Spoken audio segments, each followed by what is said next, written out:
All right, so this was delayed because of the snowstorm, but here we go. So the snowstorm kind of took a lot out of me. On the day of the actual snowstorm, my garage would not get beyond 45 degrees, and I just didn't want to work out. So I ended up taking my rower into another room and doing a cardio session. And then on this day, I ended up taking 3 space heaters that I had around the house to put it in here just to get it up and running. But this was done after I had snowed blowed and shoveled and a ton of other things. So I was absolutely exhausted going into this workout and kind of showed most of my lifts stayed the same or went up slightly. Some of them actually regressed, and that's okay. So on days like this where you just have a lot going on, you got to kind of see how you feel. So I was feeling tired, but okay. I was honestly dreading these squats, although I'm pretty happy with what I did. I got 150 for 12 in my first set, which is what you're seeing over here. Probably had a little bit of a too much of a break in between in between reps when I took some extra breaths, but was able to get it. Kind of felt good.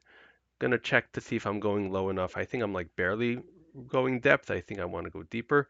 So I might end up keeping it at this weight and doing like pin squats. I'm gonna ask my coach.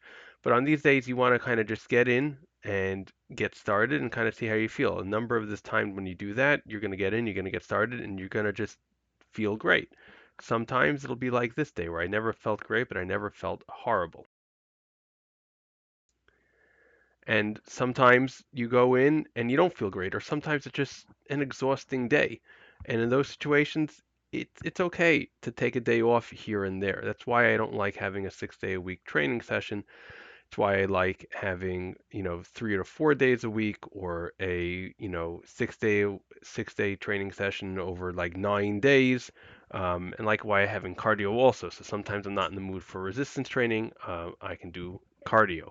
So that's why it's always good to have a mix. Obviously, if you're looking to hit a powerlifting meet or to hit, some other sports specific endeavors, that's going to be different and you're going to have to make it up on the back end, but always flexibility is better.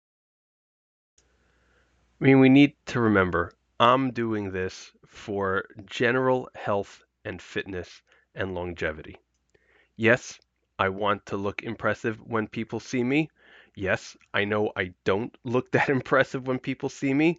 Mostly it's self-sabotage on my end. I used to be 100 pounds heavier and I kind of worked hard to get lean. And then I discovered, resistance training. And I know you need to get bigger if you want to look more impressive, but I'm kind of a little scared to do that, which is why I don't. But again, for health and longevity and for fitness, low and slow is how you want to go. So, for example, as I'm recording this, it's the next day. So, normally I do my resistance training on Sunday, Tuesday, Thursday, and my cardio, at least for this rotation, on Monday and Wednesday. So, on Sunday, I did my cardio because of the snowstorm. This was my Monday workout. I'm recording this Tuesday.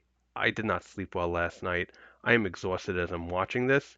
So I reached out to my coach and we had a conversation about whether or not I should be pushing it today or not. And we decided that I'm probably not going to push it today. I'm just going to take an extra day off, extra day to rest and recover, go to bed early, and then see how I am tomorrow.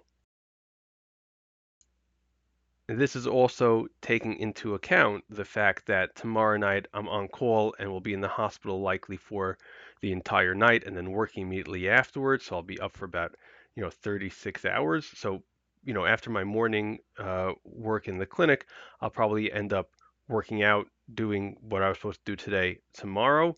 And tomorrow, if I feel tired, but not this tired, I might decrease the volume, do let's say one less set of each exercise, just to kind of get it going. And I don't really work out Friday, Saturday. It's difficult for me to do so. So this is now nixing Thursday and likely Friday and likely Saturday. So that's why my backup plan is hopefully if I can get home early enough on Friday, I can do let's say half of my third workout.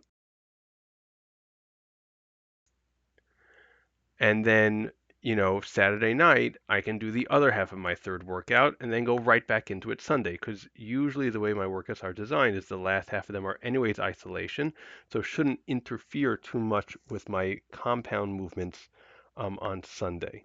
So again, if I'm going to leave you with anything at the end of this long-winded video, because we all know I like to talk, it's that most people should be doing this for general health and fitness. Most people should be doing this to look good for themselves, for their spouses, for their loved ones.